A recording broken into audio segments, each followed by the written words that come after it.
Welcome back to Rise to Liberty podcast. Today I am joined with John Gusty, one of the, I believe, five co-authors. There's five of us. Yeah, five co-authors of The Red Pill Revolution.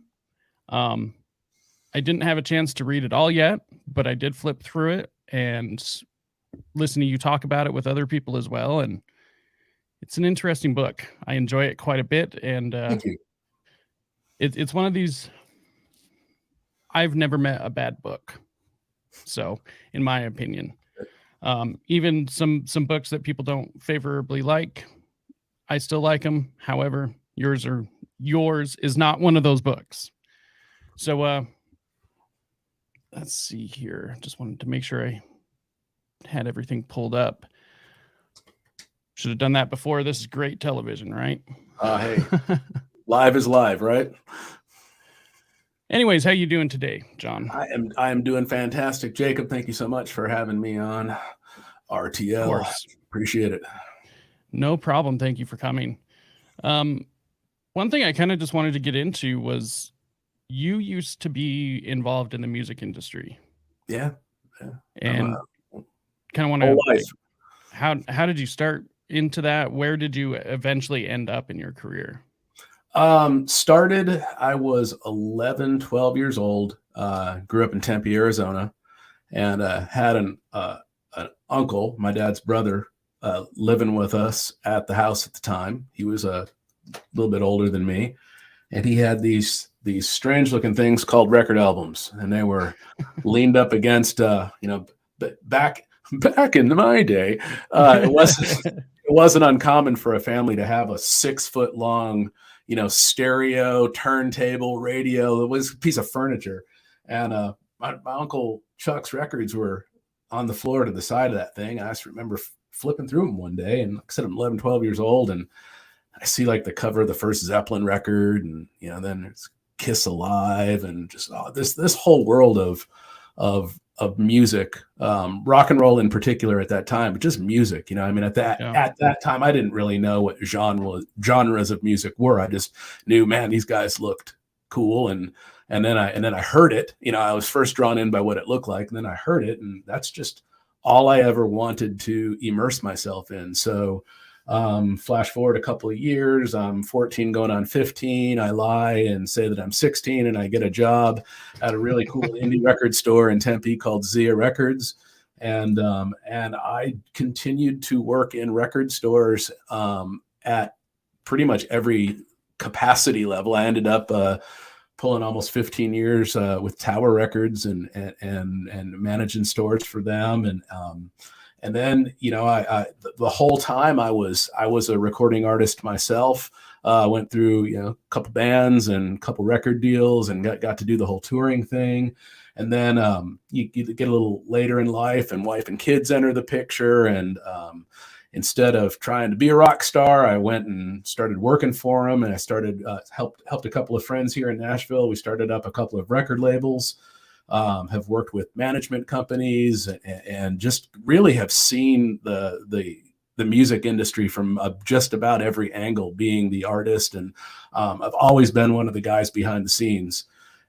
And I love, I learned how to create content, edit audio, edit video, write, do graphic design. So I really just kind of made myself as useful as possible. Same thing with the record stores back in the day. I was putting up displays and doing the artwork and doing all the merchandising. I just loved I loved music and the presentation thereof. And like I said, later in life, started working with the artist directly on a more corporate scale. And that was really when, I don't know, the magic kind of started to go away, because you see, you're a little older, a little wiser, you see behind the curtain, and you see how things are done. And that magical world of music and rock and roll and entertainment, it was, it's kind of a letdown to find out just how scripted and manipulated and bought and sold, and it actually was, and I think a lot of people back in the day probably thought, when they, took out a record or a CD and they look at the artist, they think that naturally happened, and it's rarely the case. Anybody that's even touched the music industry has at least known or watched somebody that started out a brilliant, beautiful, independent artist doing their own music their own way. They get involved with a record company, and more often is the case that they are told what to look like, what to wear, how, what to say, what songs to sing, what your cover's going to look like, so it just took a lot of the glory away from how awesome I used to look at music and the music industry. And around the same time, my wife Dawn, of 25 years ish, we're going on about a quarter of a century. Damn, getting old. But anyways, she was diagnosed with multiple sclerosis. What she was told was multiple sclerosis, anyways, at the time. Walking with a cane, and in full disclosure, she hasn't really taken a step on her own in about 15 years. She's been confined to an electric scooter. So my passions kind of shifted from music and music related industry stuff to trying to get my wife better. And I've been a fairly healthy person my whole life. I didn't have any experience with the medical industrial complex. I was never in and out of hospitals or doctors' offices. So I approached the medical industrial complex on behalf of my wife's situation the same way I would have approached anything. I just dug into it, started finding out who the players were, asking questions, and just trying to learn my way forward in that industry. And I very quickly found out that as manipulated and bought and sold and scripted that the entertainment industry is, the medical industry is even more so. And I would add, there's even more ego involved in the medical industrial complex. I'm sure anyone that's been paying attention to mainstream cable news the last three years or so has seen some of that ego on display. They're not even faking it anymore or even trying to, but I don't know. It got to this point in life, call it an epiphany, call it an awakening, call it just growing up. I don't know, but it just hit me. If the entertainment industry, and the entertainment industry bumps up against a lot of different things. You've got your news, your infotainment, you've got all the corporate tie-ins and products that are being sold through the entertainment. So there's like this gross corporate structure that touches everything.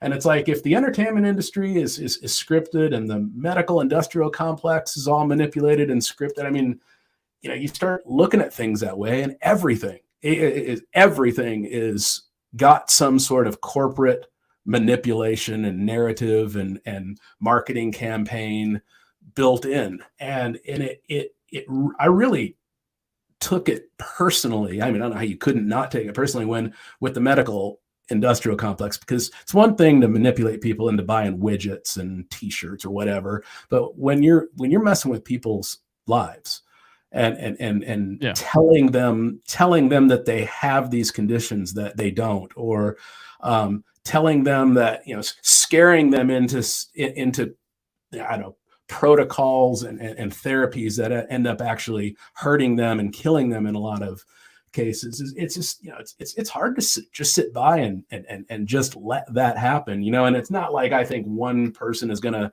take on the medical industrial complex, but I will say that there was a point when I decided I'm going to be the biggest middle finger I can be to that industry. And as if I can, if just through what I do, making content, at writing books, doing documentaries, doing videos, whatever it is, if I can help one more person just at least be skeptical of that industry, it would be time well spent, because there's much better choices. The medical industrial complex has about 3 weapons in their tool belt, and they're either going to drug you, they're going to cut you, or they're going to burn you. They're going to burn you with radiation. Sounds about right. Yeah, they're going to cut you with surgery, or they're going to drug you with pharmaceuticals. They rarely, if ever, in fact, they're not even taught things like nutrition and exercise. Well, and it's because actual body function. They create customers, not cures. Yeah, Well, it's the same way why car companies don't make cars to last. If they made cars to last, they, it would be a very short product cycle. People would never buy cars once and, rarely if ever need them fixed. So they don't make them to last. So it kind of seems like just through these experiences, you just saw behind the curtain and you saw the old man running the machine who was the wizard. It did very, very, very clearly. And my wife's doctor, he's a gentleman by the name of Jeremy Ayres. He's over in the UK, and he is one of the 5 co-authors on the Red Pill. And we just, he has a lifetime in the medical industry from a whole different perspective. He has a worldwide perspective because he's practices in the UK. He's been all over. He was in Spain for a while. I mean, he's kind of seen the playing field from a lot of different perspectives. And we just hit it off as just friends and kindred spirits. And so it was our intention to write a field manual, if you will, for people who are, I think every one of us knows something, no matter what team anyone thinks they play for or whatever. I think we all know something is not right. Things are not as they should be. And we wanted to write a very sane, non-preachy, non-finger pointing manual that just helped people maybe look at things a little more sanely, without anger and without everything is team sports. There's team red, team blue, team black, team white, team male, team female, team non-binary. There's all these teams you got to be on. And that's never healthy. It's more healthy to step back and look at the different teams and go, well, why are these people divided up this way? And why do they think what they think? And so we set out in, oddly enough, in the 4th quarter of 2019, it was me and Jeremy and 3 other cohorts, also from the UK. I'm the only American involved in this project. And we set out to write this field manual because we all had a different perspective. Jeremy came from the medical side of things. I was entertainment and half medical too. I had my 20 plus years experience with my wife's journey. We have Graham Norbury, who is a very, very well established in the world finance, just understands world finance and banking, and also very knowledgeable. And Dr. Jack Cruz and the effects of light on the human body and the different light spectrums. And we have Ben Hunt, who is just a survivalist, minimalist, just really almost a historian of sorts. And then we've got Phil Escott, who's one of the leading voices out there in the carnivory department, and cured himself from some pretty radical health challenges. And so we just had this unique mix, and we started to write this book in 4th quarter of 2019, and we all know what happened next. So we're writing this manual on sanely navigating an insane world. And like I said, we all know what happened in early 2020. Oh, yeah. And so it was almost a blessing to write that kind of a book during all of that, because it was if those of you might remember, also in 4th quarter of 2019, it was October of 2019, if memory serves me correctly, Event 201 took place. And that was, for those of you that don't know, that was wasn't that convenient? Yeah, a room full of world influencers and string pullers all sitting around discussing a world, doing a drill, of course. Just what would happen? Just a drill, Jacob. A novel coronavirus. Yeah, a novel worldwide, and lo and behold, 4 months later, you've got the entire corporate complex, media, pharmaceutical, medical, food, entertainment, everybody all reading from the same script. What are the odds? And so it was an interesting time to be doing that project. And so when that book finally launched, needless to say, it was not hard to get people to pay attention to the message in there. In fact, it became, it's kind of one of those, the little indie rocker kid in me is pretty happy, because it was kind of like, back in the day, you used to make a tape, of your band's music. You make a tape, and you give it to somebody, and when they duplicate it and give it to somebody else, it's like the greatest compliment. And I think one of the best things that's ever been said about that book is just the sheer number of people that buy it and then pass it on. Like they read it passionately and then go, I've got to give this to my friend Larry, or what, they just pass it on. And it's like, man, that's exactly what the intention was it's not a, it's just a knowledge share. It's really just, we're just sharing knowledge and asking healthy questions and just trying to stand up for the art of critical and independent thinking and creativity. Because I mean, you may have noticed as of late that creativity and independence is not exactly welcomed by the powers that shouldn't be. No, it's a can't have people behaving on their own. Creativity, independent thought, even if it's wrong, independent thought, as in not factual, it's still a threat to the way the system wants to work. Anytime you are whenever the desire to control exists, I mean, just think to like any abusive relationship you've ever watched or witnessed. I mean, there's usually one side, and just so we're not being sexist here, it's usually a man who is very controlling over the woman, and the woman can't have any independence or creativity. She can't have her own friends. She can't go out by herself. He's got to check her phone or email. You know what I mean? And so I would say control, it's probably these days, it's probably more women. I mean, they've got family courts. I was trying not to be sexist, Jacob. We live in a yeah, got to be careful stuff around here. None of that PC stuff around here. No, we deal with reality. It's like when you're trying to control, you can't have independence, you can't have creativity. You've got to have conformity and compliance. And that's a boring world. That's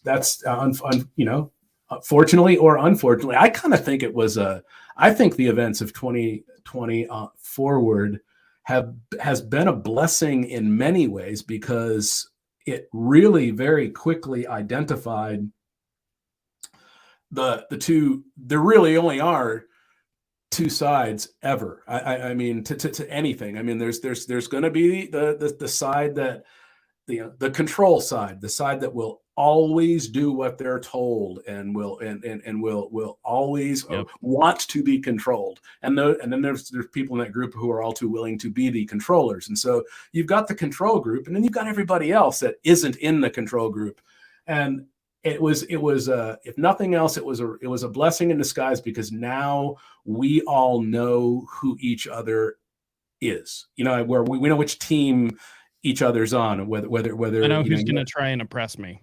Yeah, and that's not bad knowledge to have. I mean, so I think right now that the tricky thing on the other side of this, I think we're on the other side of the events of 2020 now, is reminding those people that and I think this was an interesting flip.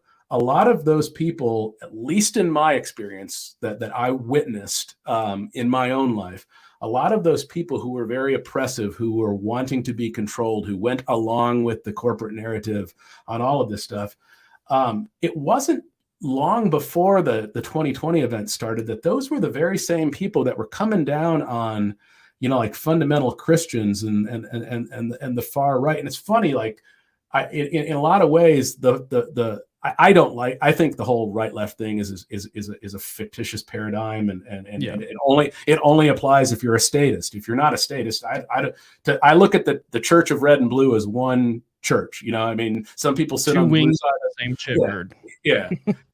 Some people sit on the red side of the church. Some people sit on the blue side of the church, but they're still in the same church, and they still believe that commercial entities have the right to rule over human beings. And I don't go to that church, so I don't care. But I think that it was funny it was actually, it was funny, but it was horrifying in some ways to watch the progressive blue, who had always hated the religious right red, literally become the religious right red. And now it's the progressive blue people who are out there going, you need to do this, and if you don't do this, you're going to Twitter hell or Facebook hell, or you will be banished. Well, they're doing the exact. I mean, they're literally doing the exact same thing that they used to just rail against the religious right for, and it's almost comical to watch how that flipped. It's because the people involved didn't realize that if you become the dominant culture, that means you can't now also be the counterculture. You can't be both at the same time. Yeah. Well, and the You've got to counterculture, be mainstream or counterculture, but you can't be both. I think the counter, like that was one of the biggest casualties of the 2020 event sequence. Was I used to love and look up to counterculture my whole life. I mean, It was amazing, right? All of a sudden, punk rock had a follow the establishment kind Oh of my gosh! attitude. Now we're raging against the machine. I mean, we're raging with the machine with the Foo Fighters. Yeah. I mean, what? It was overnight. Yeah. It was like just those two, and those are big bands. Those what a farce they. I actually like believed Rage. I mean, I really did. Back in the day, I was there. I mean, I followed Tom Morello's previous band Lockup because I was in Phoenix at the time, and that was an LA band. And when I went to go see Rage the Tuesday after their record came out, I mean, it was in a small club in Phoenix called the Mason Jar. There's maybe 100 people there. I really believed them. I mean, I really thought that they believed the words that they were saying. I used to believe Jello Biafra of the Dead Kennedys. I used to think he believed the words he's saying. And the worst of all is Dave Grohl. I mean, that guy literally, I mean, was one of the first big time musicians saying, you can't come see our band unless you inject corporate government chemicals into you. That, I mean, come on. It's just we live in bizarro clown world now where like I said, we're raging with the machine. I had an interview with David Sanchez of a band called Havoc, and they're a thrash metal band. Oh yeah, no, I'm very familiar with Havoc. Yeah, love them. Absolutely love them. And I was speaking with David about how it's just so interesting that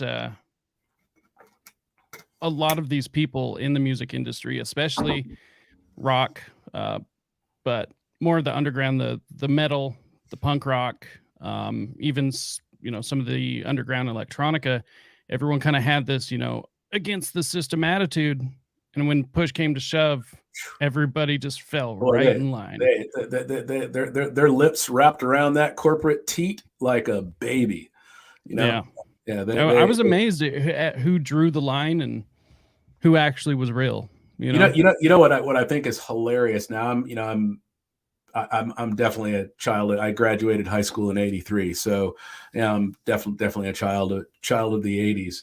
And during that time, I mean, there was all this beautiful stuff happening musically. I mean, I was so influenced by bands like The Church and Echo and the Bunnymen, and of course the Ramones and things like Motorhead and all of that. And they to that crowd at that time, that band, the Smiths and Morrissey, he used to catch a lot of flack for being a little, just not the toughest, most masculine, individual. Yeah. And isn't it funny that all these years later, Morrissey is more punk rock than any of them? That guy has held his ground. He is who he says he is.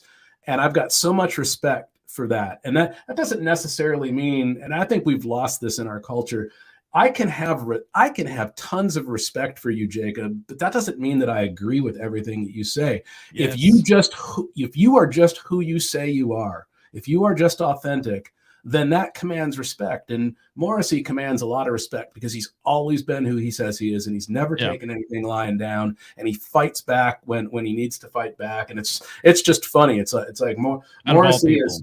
Yeah, of all people, it was that guy. So I don't know. Yeah, I was shout out to any Morrissey fans out there. I was introduced to him by my junior high art teacher, and never would have guessed anything like who you think he is. When you first listen to his music and hear about reputation of like, oh, he's soft or whatever, but he was the one that stood up. Him and when it was Johnny Rotten who John went Lydon. Yeah.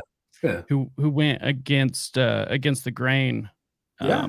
Granted, he stood up for Trump, which okay, there's plenty of issues with Trump. You don't have to make stuff up like people like to. But you know what though, and I'm not, again, I don't attend the Church of Red and Blue, so to me they're all characters. I mean, I don't No, I it's don't have the same any company. any more opinion on Trump than I do of Darth Vader. You know, I mean, they're both characters and storylines. But actually, that'd be a pretty cool battle scene, those two. But anyways, the it at least what was more punk rock at the time than somebody like John Lydon saying he was pro-Trump? I mean, that just Yeah. I mean, when you've got the entire corporate structure telling everyone they can't like somebody, you know, I mean, what's more punk rock than going, well, I kind of like this guy. You know? The establishment says something and you go against it. So it wasn't so much the Trump thing that I respect Lydon for. It was just that he did it. I mean, he's consistent. Yeah. And what's, you know, I mean, aren't if you follow their narrative, aren't we all supposed to, you know, be active and supporting, you know, whoever it is that the individual feels is works for them as a good fit for them. So if, you know, if I expect, here's something else I really feel we are lacking in society today is if I feel, and I do feel that like I would really like the opportunity to just be me, and I will, you know, I mean, I can promise you I'm not gonna hurt you. I'm not gonna steal from. I'm gonna be dishonest, but I'm going to be raw and authentic. And if I'm asking that of the world, I have to also give that as well. I've got to let you be you. And it used to be awesome to have differences. I mean, that was the whole thing. I don't know if did you ever have or hear of anybody having pen pals? You know, back in the day. Oh yeah.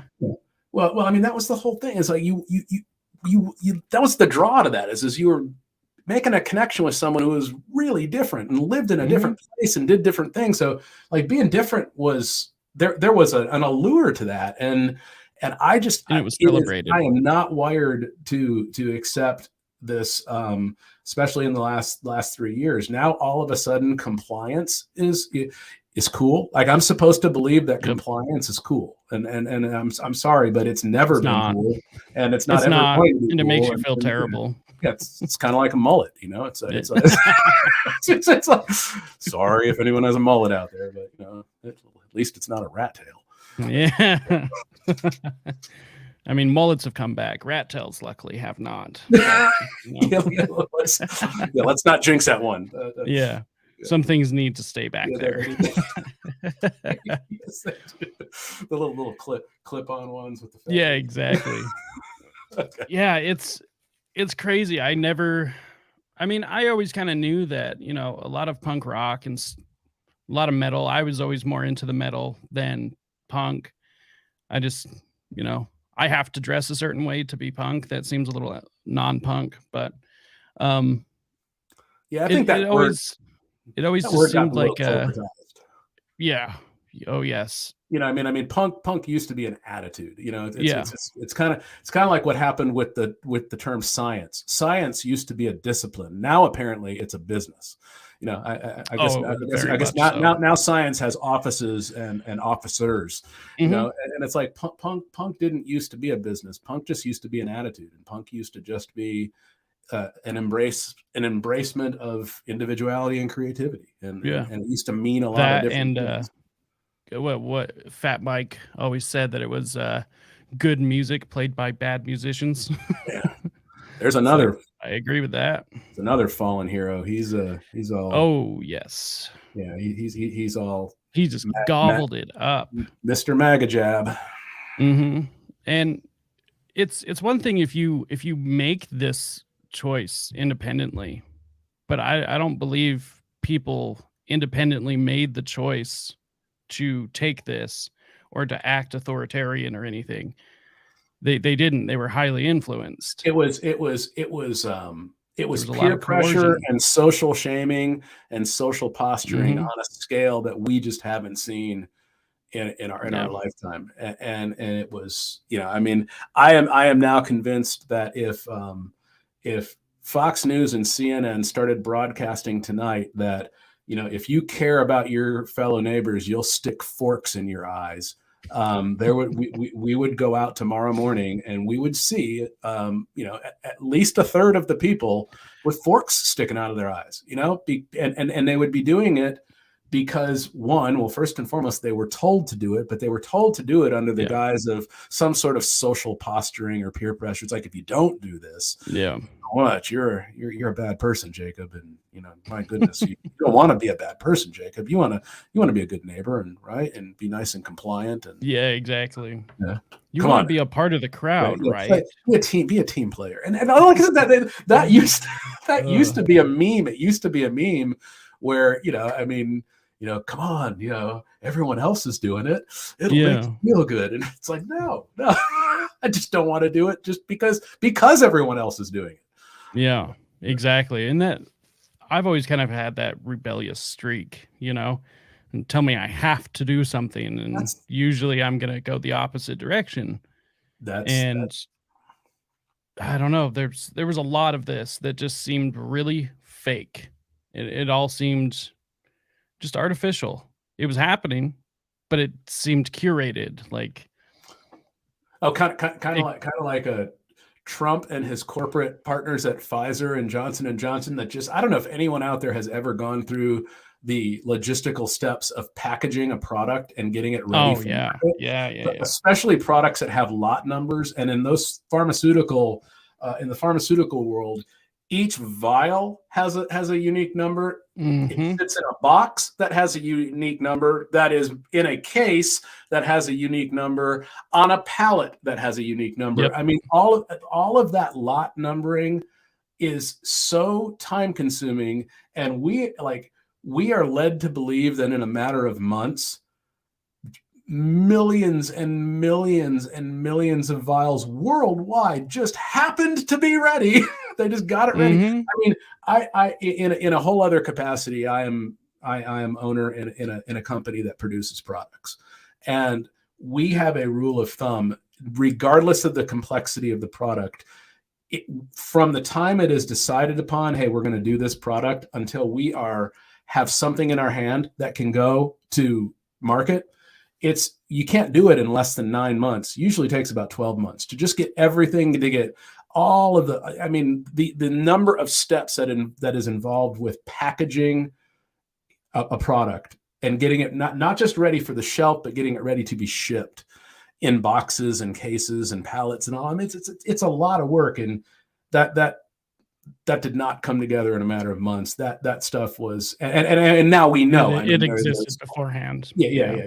We know it was orchestrated. I mean, all of this stuff is now known. I mean, anyone that is not looking back and I don't know, anyone that's still hanging on to that narrative, I don't know what folks like you or I could possibly do except keep talking and maybe at some point that programming will break. And they'll go, oh, well, yeah, I guess that does seem kind of strange that, they would hold basically exercises in October of 2019 and then 4 months later actually do it. And that's not coincidence, maybe? I don't know.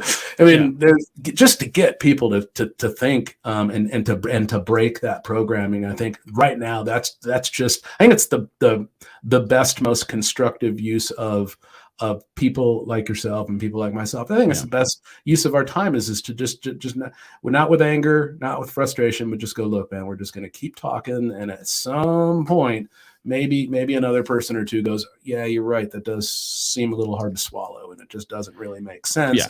Yeah. And let's not forget, I am 57 years old. I have never lived a day on earth when I did not know instinctively, I mean, because it was in our culture by the time I knew what our culture was, we've all known from birth that politicians and corporations are not looking out for us. They never have, they never will. That's not even their job. The corporation's job is to turn a profit, and the politician's job is to control and partner with the corporations. And it is like when we've all known this, again, it's they're societal memes, the dishonest politician and the crooked corporation. So that was always my thing, the dishonest politician. It's like, this is like it's such a joke that and like people trusted politicians and corporations enough that they injected mystery chemicals into their body. Even if it was saline solution, still you trust corporations and politicians enough to inject what they say is saline. I mean, even if they were telling you this is just saline. No. My starting point is, I'm not trusting them. Like, I got to be proven, that I should trust something or even like something. I started a point of that this is fake. We've all certainly all of us have had like a bad relationship. We've all had exes in our past, right? I mean, once you are burned, it's really hard to trust that person again. And I mean, we've all lived our entire lives with these political entities, the red side and the blue side. I mean, when have either of those sides, when have, independent or together, I mean, are we any healthier? I mean, are things any easier or cheaper? Is the water better? I mean, are we less distracted? Have there been any improvements in any of these categories? Things, we do not live easier lives. Things are not more convenient. We are busier and more, tied down by our financial demands. I mean, there's literally a paywall between human beings and water, and it falls from the sky, and goes from the ground, and there's a paywall between it. Most humans can't get their own water without having to go through a paywall, a corporate paywall. So when has the red and blue ever made anything cheaper, better, more convenient, less distracted, freeing up more of our time to actually live? There's been zero progress. We have actually gone in the opposite direction. We have regressed. And so like, why is anyone trusting these people? I mean, this is why I'm a self-proclaimed voluntarist. I believe in voluntarism. Yeah, I'm an agorist, and that's what agorism is. It's based on consent, and everything is consent based.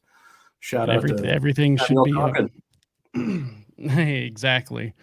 Agorism is great. Parallel economies. Best way to win the game is not to play their game and build your own. Well, and it's fair. Phenomenal. I mean, it's fair. I mean, it's actual capitalism with fair, and so I don't know. I'm dumbfounded at all of a sudden these, like I said, the corporate structure and the political structure, who we've all known have been crooked and self-serving from day one. All of a sudden, there's a significant portion of our population that all of a sudden trusts these people with their lives. And lives of their children. Well, they don't only do that, but they think that they should be in charge of their health care. They think that they should be in charge of all of these things, everything.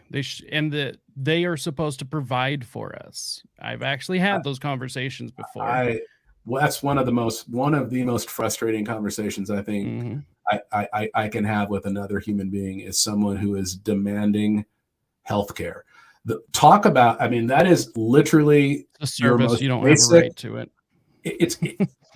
The care of your health is the most basic responsibility we all have. Yeah. Why in the world would any rational, sane human being want to shove off the most personal, valuable, important responsibility we all have? Why would we want to pass that responsibility off to a corporate commercial third party? I mean, seriously, no, thank you. Like my health care is my responsibility. I will take care of my health. Thank you very much. And the reason why I think I've stayed healthy over the years is I also think a lot of people think healthcare means access to corporate government medicine, corporate government surgery, corporate government radiation, corporate government protocols. And you know what? You're going to be much healthier if you don't seek the corporate government answer to any of your health and wellness woes. They again, have they made any progress? Look around. Is anyone healthier? I mean, in mass, are we healthier than we were, 10, 20, 30 years ago? We're not. We're dying in greater numbers. We're healthier. We're heavier and more unhealthy in so many different ways, no matter how you measure it. And it's, again, the religious devotion given to the corporate and political structure at this point is stunning. Like, it's stunning to talk to people whose faith is so strong in those entities that they just continue to believe and they continue to invest their lives in it. So one thing I do want to touch on real quick, it's actually something that's not talked a lot about within, I don't want to call it a movement, but within, the narrative of the red pill movement, awakening to the way things are. There seems to be a lot of pitfalls and a lot of forced ideas that kind of co-opt what it's supposed to be. And it leads people down some really frightening paths, in my opinion. So it's when people take the red pill and they maybe take too many red pills at once, and then they go down too many rabbit holes. There's some ideas that I've heard spread, which I have no issue with the ideas themselves, but you got to keep things in perspective, such as viruses don't exist. Mm-hmm. Well, if viruses don't exist, then all of a sudden, Anthony the Science Fauci can't be prosecuted because he didn't do anything. So as much as I don't want these ideas censored, I personally believe that we need to keep Anthony Fauci's not going to be prosecuted anyways, because Anthony Fauci won't. is a fictional character and he is hiding behind who even knows what that human being's real name is. The point is, it's like same with 9/11. If there's no planes, then there was nobody to go after. So it's like there's government psyops. I know what you're saying. Yeah, there's people trying to co-opt an actual awakening to the way things are and can lead you astray. As there is always going to be. There's always going to be predatory people. I mean, everything is an opportunity for somebody. And so I would look at things like 9/11. I mean, we have literally got footage from many different angles. You can see the controlled demolition of all of those buildings. You can see the charges going off floor by floor by floor by floor by floor.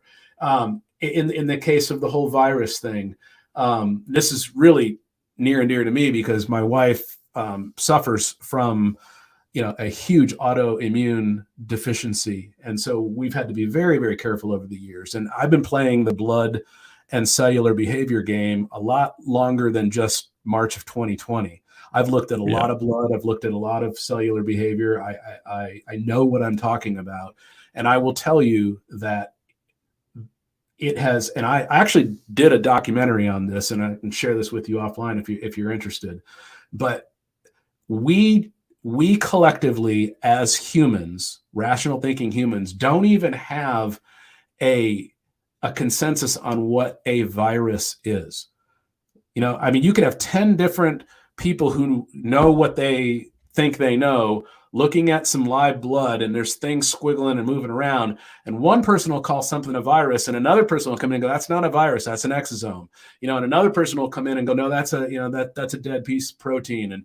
And so we don't even have a consensus on what a virus is, let alone a pathogenic virus, something that is behaving poorly in a body and causing the body damage. That's never been photographed or videoed, and it's theoretical. And it's even more theoretical and has not been proven, that a pathogenic virus can go from one body, jump to another body, remain pathogenic, although the powers that be say that viruses aren't alive, but they rarely address that dynamic. But nonetheless, none of this stuff has been proven. It's all theoretical. Anyone can go to Wikipedia, the bastion of truth and knowledge, that you can literally go there and look up germ theory. And it's there. I mean, it's there. Yeah. And that second word is theory. It is a theory. Evolution still theory. And Louis Pasteur have been having this argument since the mid 1850s. And it is these are theoretical concepts. So rather than arguing or wanting to see Fauci prosecuted, or the people from 9/11 who were behind 9/11 prosecuted, these events demand our attention. And when we give them our attention, we empower them. And I can't do anything about 9/11, and I can't do anything about the scamdemic rollout, except ignore them both and adjust my life to where I'm not consumed by it. And you know what? I don't travel on airplanes anymore. At this point, especially with the pilot thing going on, and they're wanting to do away with the position of co-pilot because there's not enough pilots left to put butts in seats. And most of the pilots, when they were faced with the MAGA jabs, pieced out and quit and went and did something else. The other ones that are there are dying in record numbers. I wonder what could have caused that. And so I'm not going to go in an airplane. Not a commercial airplane. I mean, the next plane I get in, I'm going to make sure that I know who the pilot is, and I know that they're not jabbed up full of experimental injections, and before we get 40,000 feet in the air, and because I definitely don't want to put myself in that situation. So I don't know. Sometimes Seems I think more risky now than before. Yeah. Sometimes I think that there's a lot of us, and a lot of people in the truth movement are caught. I've got a lot of dear friends who consider themselves to be libertarian, and that's the whole libertarian thing is frustrating to me, because libertarians they're still statists, and if libertarians believed everything that they say they believe, then they would never be messing with statism, and they're like wanting to change the statist structure from within. And that's like, it's like being offended by an adult bookstore that goes up in your neighborhood, and then you're going to go change it from within. You're going to go get a job at the adult bookstore, and from within, you're going to turn it into a Christian bookstore or a sushi restaurant or something less offensive. It's not going to work that way. I mean, these structures and these organizations are who they are, and they're only powerful if we give them our time and attention. And if we just simply ignore them, they go away. They don't have an audience. All of this stuff needs an audience. And there's always going to be a third of us out there who will give them the audience that they want, but it's never going to be much more than a third, because there's going to, that rule of thirds is hard to get away from, where, the old 33 and a third, that's the record of them. But, you take 100 people and you say, if you just take 100 people and say, eat this cookie, there's going to be a third of those people that'll eat that cookie, no questions asked. There's going to be a third of those people like you and me that I'm not going to eat the cookie because you told me I had to eat it. I might even be hungry and want the cookie, but I'm not going to eat it just because you told me I had to eat it. That middle third is what's always in play, and they're always trying to get that middle third to go the way they want it, and not go the way of independent thought, which is usually if you are watching something and it's coming from a screen, and it's coming from a cable news channel or a corporate social media platform, it's almost to the point where it's a good rule of thumb. If they're telling you something, do exactly the opposite, and you'll be just fine. If they're telling you look up, look down. If they're telling you go right, go left. If they're telling you don't drink this, drink a lot of it. And it's I don't know, it makes going through this life a lot less cumbersome, because you don't have to be so angry. Because I do believe too that there's a huge component of this, that those powers that shouldn't be. They also feed off the anger. Anger is very powerful, and it makes people do things that they wouldn't otherwise do if they were not angry and thinking clearly. And so anger is almost a commodity. And so anger and frustration and confusion, like that's what they deal in. And if we just don't play into that, then they don't have us as an audience. And like I said, I can't stop another 9/11 from happening or another scamdemic from happening. But when it does, I didn't take part in the last scamdemic. I, to this point, never had a face diaper on my face. I've never been tested. Certainly, I've never been jabbed. No MAGA jabs, no Brandon boosters, nothing. But I can also, Jacob, I can tell you, look you right in the eye and go, I also don't have any like tales to tell. I don't have any tales of Karens getting in my face telling me to put on a mask or anything like that. I smiled my way through it. You know, I had one situation where I was in a medical facility visiting a friend who was in there under some very unfortunate circumstances. And I was in the lobby, and I had a girl at the front desk say, I need you to put on a mask. And I said, no, thank you. I said, but I will go step outside if you'd like me to. And she said, no, it's okay.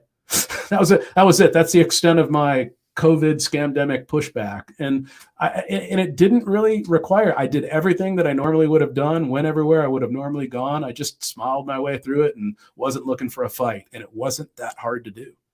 And we can all do that. So one thing I want to say is that the point of me bringing up that there are certain narratives out there that are pushed, and I don't like calling them dangerous because I think everyone should be able to ask any question at all, period. Mm-hmm. Yeah, I agree. There's no really bad question.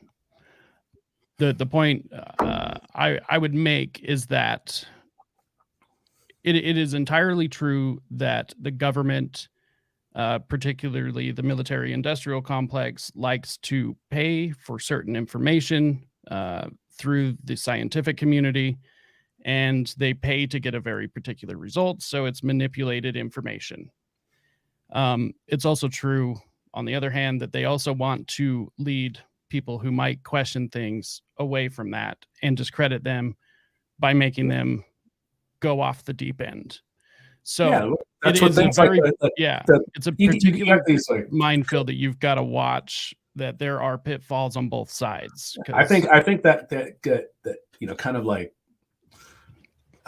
almost purposely set up, you know, like I think the whole Alex Jones thing is that they purposely set that up so that, you know, I mean, Alex Jones is his bought. I don't like the guy, but what they did to him was wrong. But he's a paid character, and he's playing a role, and you're the goal is the conspiracy nuts are supposed to go over to the Alex Jones team, because then they're all corralled over there, and the powers that shouldn't be can go, see those weirdos over there.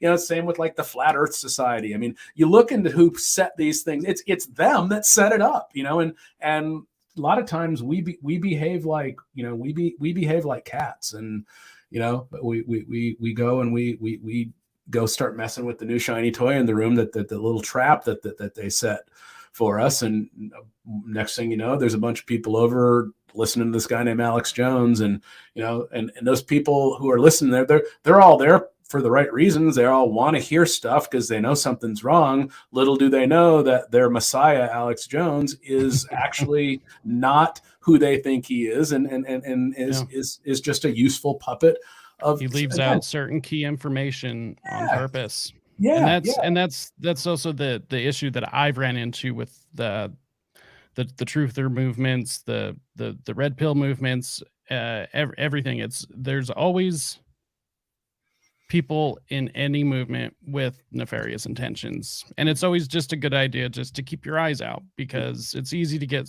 caught up in them, because there is the truth out there outside of us, and that's what makes it the truth. And you know what? But there's people that want to try and capitalize on it.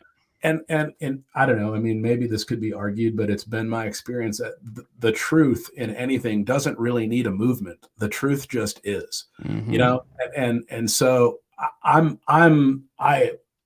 not only hear what you're saying, but I applaud it, and I will even add to it that I think that even joining movements the whole act of joining a movement in and of itself, we should be skeptical of that, because anytime there's an audience, anytime there is a bunch of people doing something, it is just a matter of time. If that audience wasn't created intentionally for those purposes, it's just a matter of time it will be co-opted and used for nefarious reasons. And so I don't know, or just thrown off the rails. We need to get away from team sports, because it never ends well. And like I said, a lot of times, pick any subject, the truth doesn't need a movement. I mean, the truth exists. It just exists, and you know it. And anybody that's ever, I don't know, I mean, do you anyone that's ever been a parent or have an awesome dog or cat or a pet, you know what truth feels like. You can look at a child, or look at a pet, or look at your significant other, and when something is true, you feel it, and you don't need pieces of paper to validate it or certify it. You don't need movements to validate it or the truth can hold up to scrutiny because it's the truth, and it's going to be the same no matter what. Yeah, and it sounds old school and new age and quasi hippie, but I mean, you can feel it. The truth resonates, and you can physically feel when something is right. I'll agree with that. I think we all know that instinctively. It's just we've got to get more in tune with that and stop playing on their teams. Like they create these teams. They're created to divide, and it's the whole divide and conquer strategy. It's a beautiful strategy, works every time. We just need to stop participating in it. Yeah. So one thing I wanted to touch on just real quick, about libertarians, I wanted to tell you that you're not wrong, but not about everybody.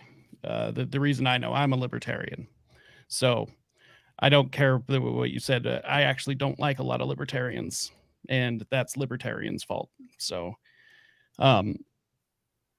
it's a shocking number of people who say that they're libertarians or free thinkers or anything who advocate for state control, which is just crazy.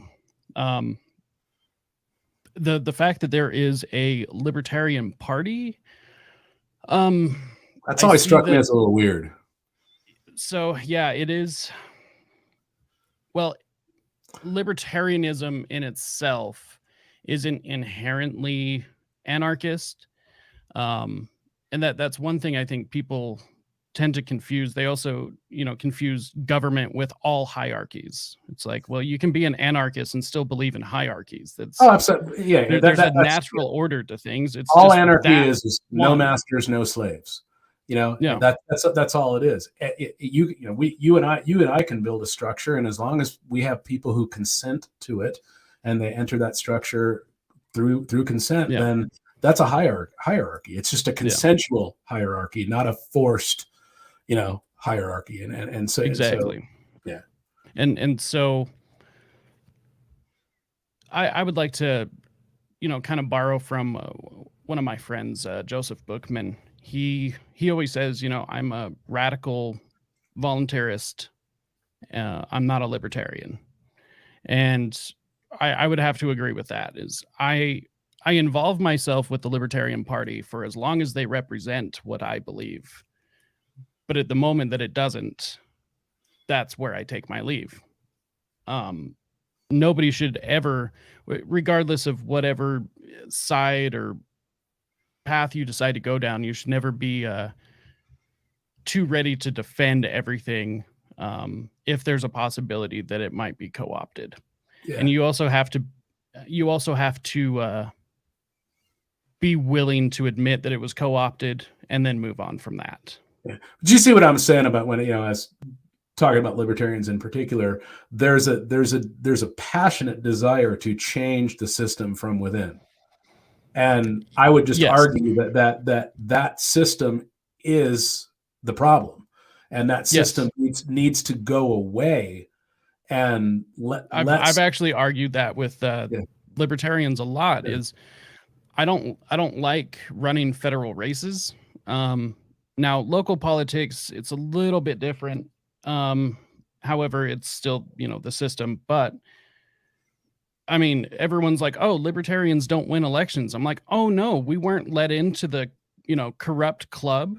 Like, oh no, that's so terrible. I'm so glad, it's ridiculous to me. I came into this movement thinking federal level politics was already bought and paid for anyways, and there was nothing we could do about it. Now I do see the purpose, why why there is a national party, ballot access laws and stuff in certain cities, however, or certain states. I don't agree with the idea of a national party because we need to be decentralized. Exactly. Yeah. And quite honestly, it's like, I don't mean to sound foolish, but the libertarian mindset forming an actual party, a formal party, to me, it'd be like, if you had like I don't know, an abstinence from sex support group and you scheduled an orgy for them. It's like, it's like, yeah, you're not going to partake. Why are you partaking in something that you claim that you don't like or don't want? And I don't know. I think, and I don't mean to bag on libertarians. Like I said, please do. Honestly. Yeah, I do think the intentions are good. I just don't see sometimes I think that the desire to change something from within that is inherently bad to begin with is not the best use of time and passion. So I'll tell you why I do. I can't speak for anyone else, of course, just myself. So the reason I still do, and that doesn't mean that I will in the future, is that I believe we are up against something so immense and so controlling that if it really does finally take, everything from us, which we're close, then that's the goal. Yeah. And so we are going to have to fight back on literally every level.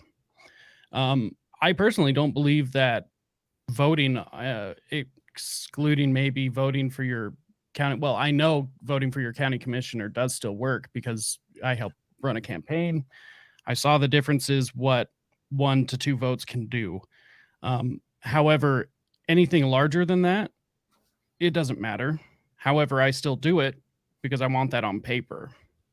So I'm not willing to give up anything, whether it's working or not, to be able to fight back against this. Yeah.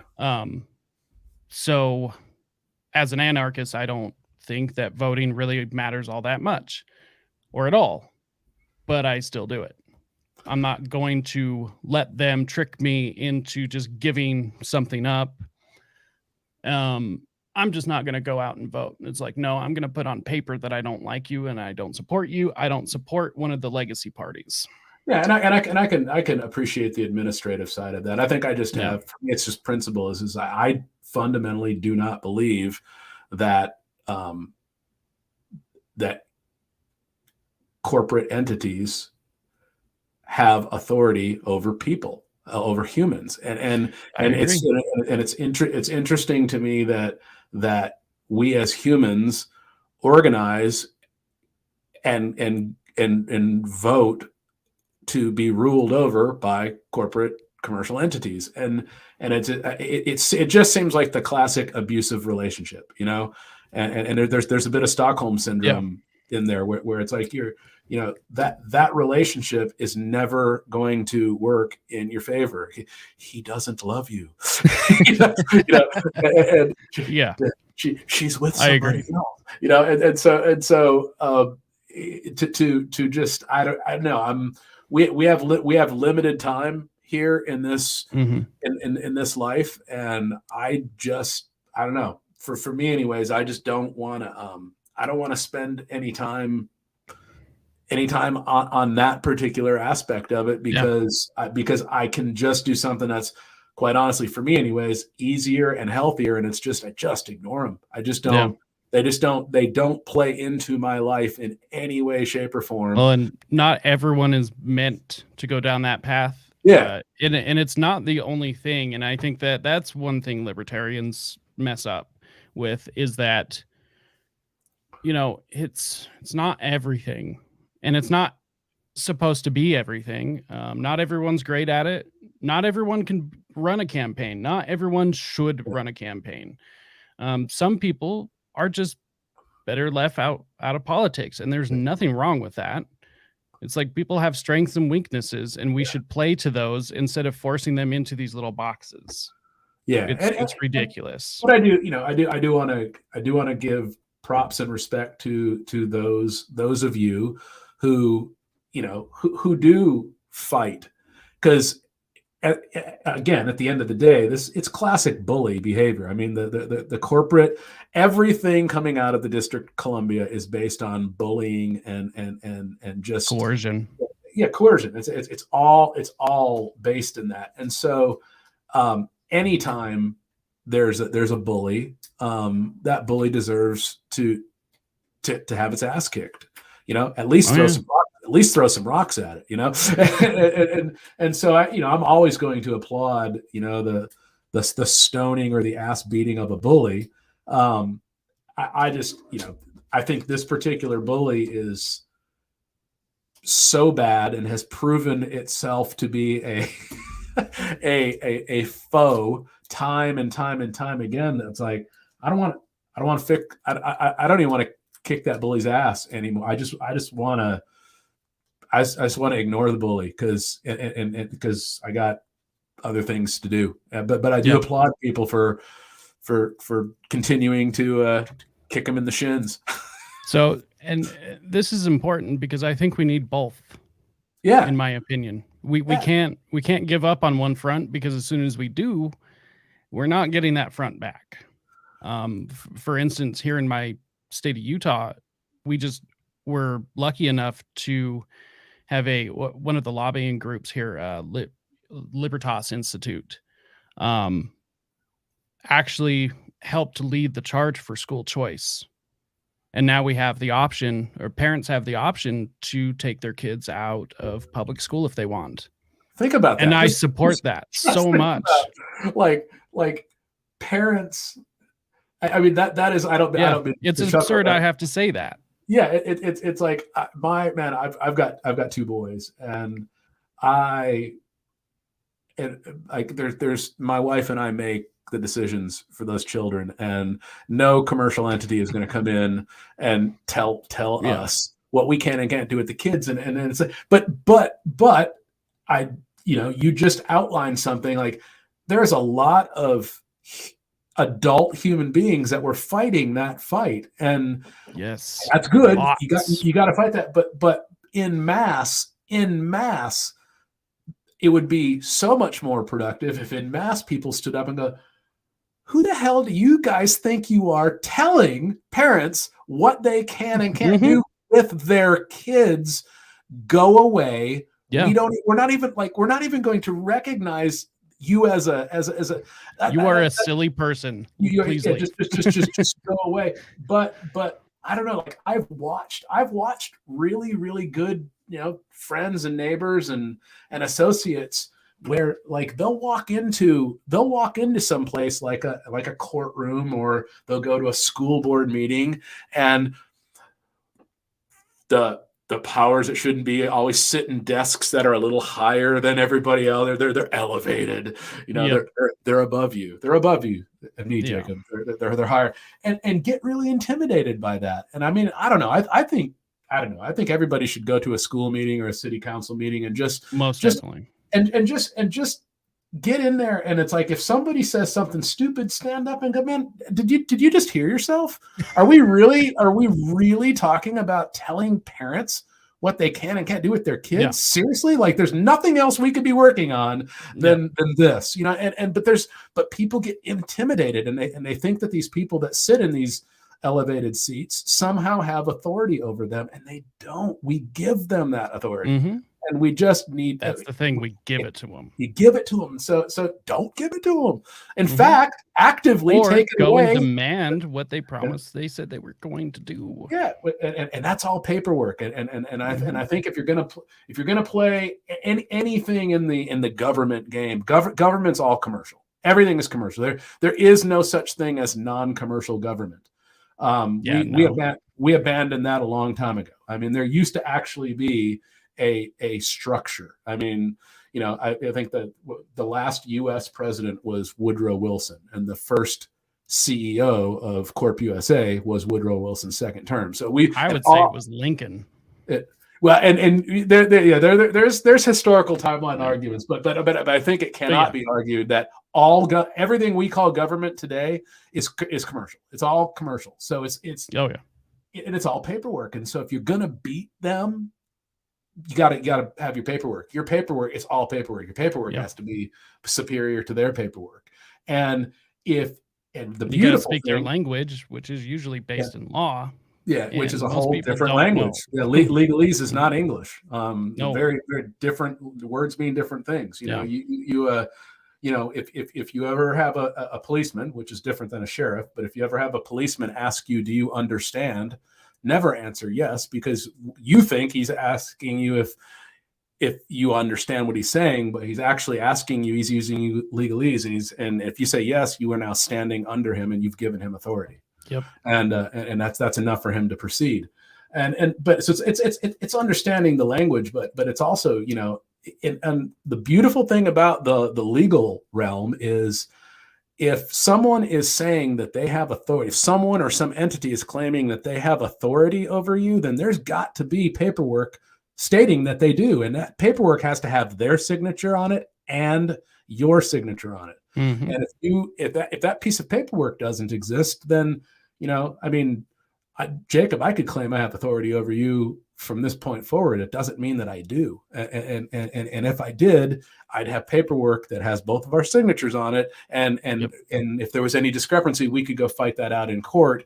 But a lot of this authority that people bow to and are afraid of and are manipulated by, it's just self-proclaimed authority. Like these entities have just said, we are the Food and Drug Administration. We are, the Center for Disease Creation. We are these alphabet agencies and these social structures, and they're just self-proclaiming that they are this authority. And rarely do they get taken to task. And if they got taken to task by more normal, average, everyday people going, again, everyone should go to a school board meeting or a city council meeting or something. That right there is why I'm still involved locally in politics. If for nothing else, just experience the BS of it all, and it is kind of fun to get up and remind these people, that they're, just because they sit on a chair that happens to be 1.5 feet higher than the rest of our chairs, that that it doesn't, it's just aesthetics. It doesn't mean anything. Yeah. Well, I can tell people that, I'm sure a lot of people understand there's corruption in Washington and there's all these things and everything, but wait a minute, what? Yeah. What? Are you, Jacob, are you suggesting?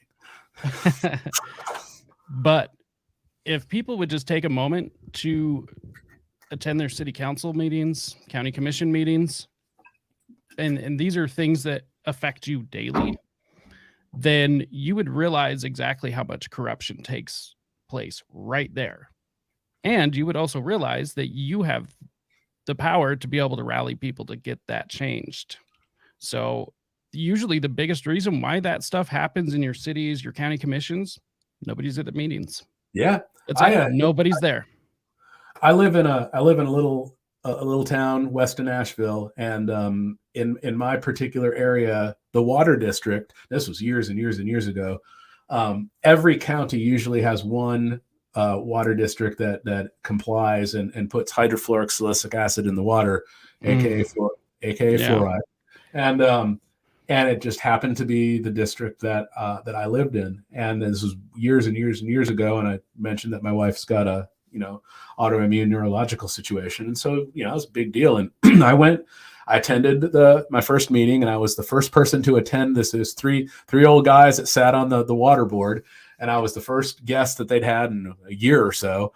And they gave me a tour of the place, and I said, hey, it's my goal to get you to stop putting this in. I've got all my paperwork here. I see no mandate. I don't know why you're doing it, so I'm here to ask you as your customer to stop. And I had made a point that I believe you're doing it for medical reasons. And you go check with your state controllers, but I think medical reasons. And if you are, you're dosing me, you're medically dosing me without my permission. And at the very least, you have to offer me a non-medical version of your product. I mean, Dunkin' Donuts can sell ibuprofen donuts all day long if you want. They could have the headache donut. You know, I mean, seriously, they could come out with the headache donut or the hangover donut, you know, and it'd be loaded with ibuprofen. All right. But if they were putting ibuprofen in all of their donuts and not telling you, that's a whole other ball game, and they can't medically dose you. And so anybody that's adding any water district, that was my argument, was you are at that's a good one. I know you don't mean to, but you are medically dosing people because you don't know any better, and no one's probably ever brought this to your attention. And they were like, you know, we're right. You're right. Yeah. And so they said, well, here, they took down all my information. They're really, really awesome about it. I went back the next month for the next month meeting. That room had about 25, 26 people in it. Aside from myself, it was all state people. Man, those guys made a couple of phone calls. They weren't ratting me out or anything. They were literally going, hey, we have this guy in here. And he was telling us this thing, and he gave us all this paperwork and showed us all this stuff. And why are we doing this? I think we're going to stop. And the state just descended upon my little water district. I said there was about 25 people in that room besides me, everybody from the state. And I was recorded it. And I had somebody from the state go, you can't record. I was like, I am recording.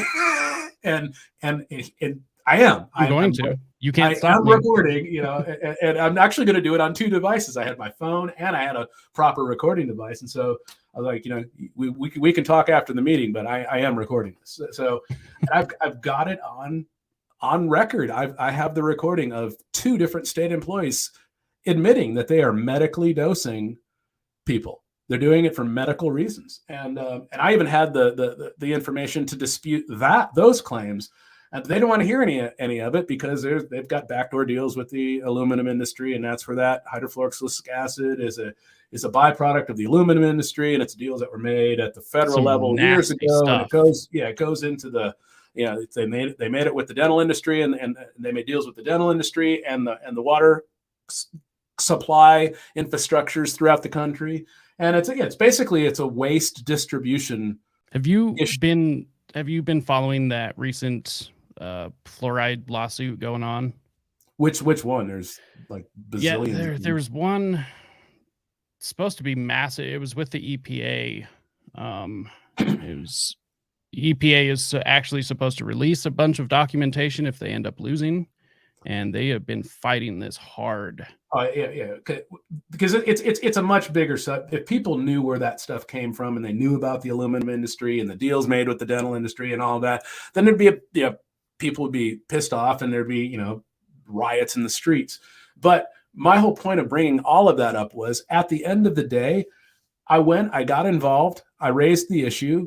I saw the state come down and clamp down on these 3 older men that ran the water board, and nice guys, answered all my questions, but they really got strong-armed into, you're going to continue to do what you're going to do, or we're going to find other people to do it for us. Yeah.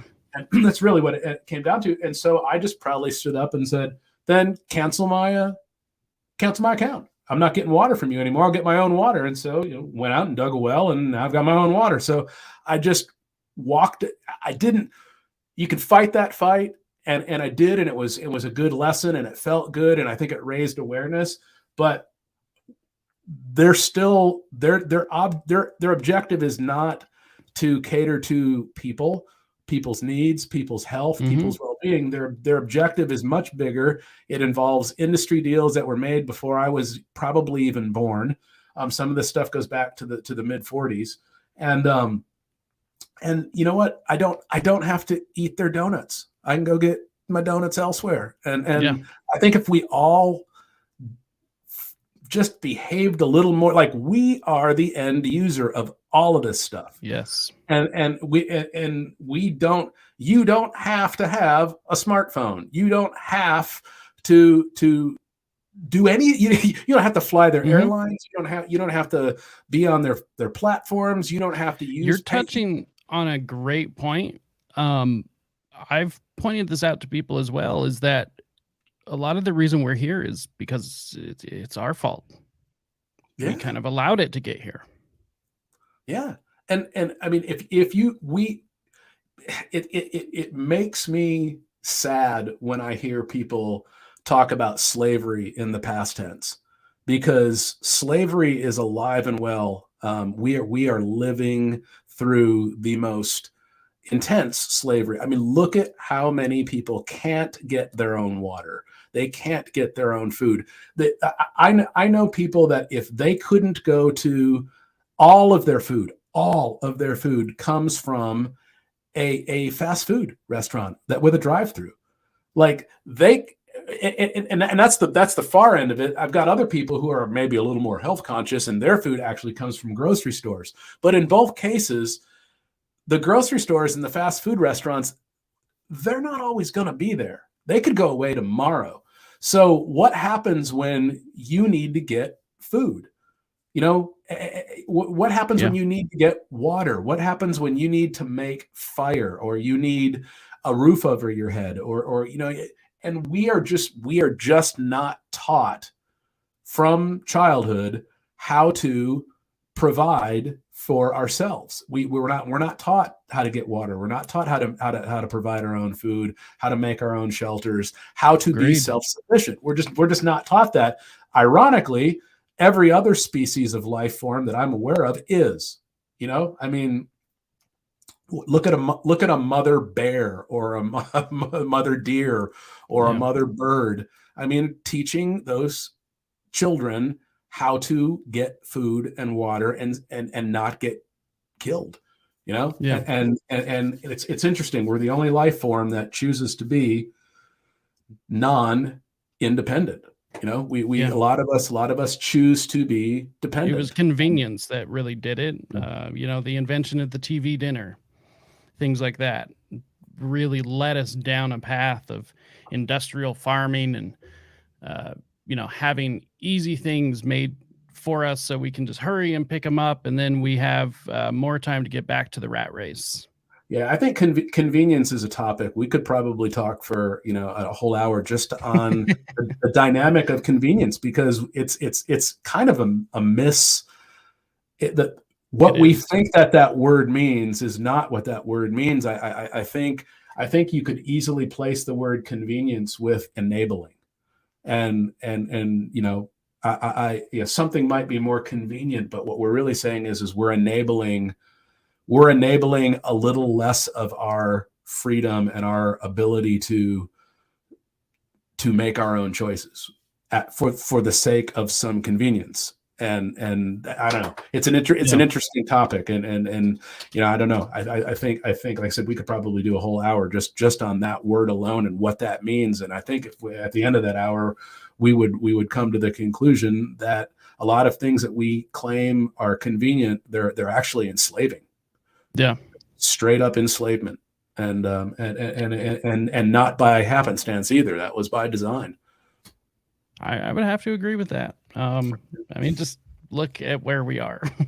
Well, It's look at the crazy. little track and trace devices, the little fondle slabs that we all hold in our hands. It's like there was a time when those devices were actually fairly glorious. They had inputs, they had outputs. You could do a lot of things with them. Well, they've since taken all of that Yep. functionality away, and now they're just little vending machines. They're little track and trace vending machines. You can't do much more but just offer up your whereabouts, your Yep. biometrics, your all of your personal information. That's again, they took away all the inputs, took away all the outputs. Yeah. I mean, Well, heck, you can't even plug headphones into most of them anymore. is that as soon as those things went away, it was officially a controlled technology. Oh yeah, All technology is neutral. It depends on the person who has control of it, whether it's good or evil. yeah. That's all That's that's dependent that's on how that's the and who uses firearm it. argument. I mean, Yep. a guns in and of themselves never killed anybody. I mean, It's always the people, yep. and How you use it. yeah, exactly. Well, I don't want to keep you for too long, so we'll start wrapping up here. honestly, this has been a great conversation. Yeah, appreciate it, man. I've got to. This is going to sound like a shameless sales pitch, but it's not a sales pitch at all. But if anyone is interested, you go to theredpillrevolution.com/guide. Created this. It's the anti-dependency guide, and it's just touches on 10 areas. It's a knowledge share. It's just hopefully most people that would download that would find something in there that made them go, oh wow, I didn't know that. And it's just 10 aspects of life: water, light, EMF, grounding, healthcare, sourcing, physical goods versus digital goods, media, commercial versus private, and it ends on consent. And it's just in each one of those areas, practical things that all of us can do to just take back a little bit more of our freedoms and our ability to make our own decisions. And like I said, there's no sales pitch, not trying to sell you anything. It's totally free. I'll make sure that that's in the episode description. Yeah. The goal is, like I said, if just one more person goes, oh man, I didn't realize I could do that, or, oh, I didn't realize that was the case. It's all about, we all have got things that we can help others learn their way forward. And if we just keep doing that collectively, we're going to be better off as what dare I say, a movement, not necessarily, maybe a movement of just good people sharing good knowledge and trying to help each other become a little more free and a little more independent. And I think that requires community above all. It does. And not at the digital time. Like this are important to me. Yeah. This creates connection with other people that might not have connected naturally.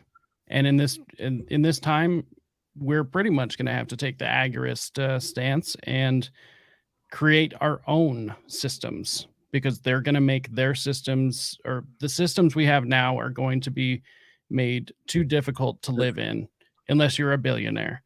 And then they're going to offer up another system, and then that's going to be, pure totalitarianism through technology. I don't want either of those, so let's just build our own. Well, and I agree with everything, except I would have changed one word that you said. It's not that we have to build our own. We should be building our own. Everybody should have their own control over their own existence and their own personal situation. And we should be doing that.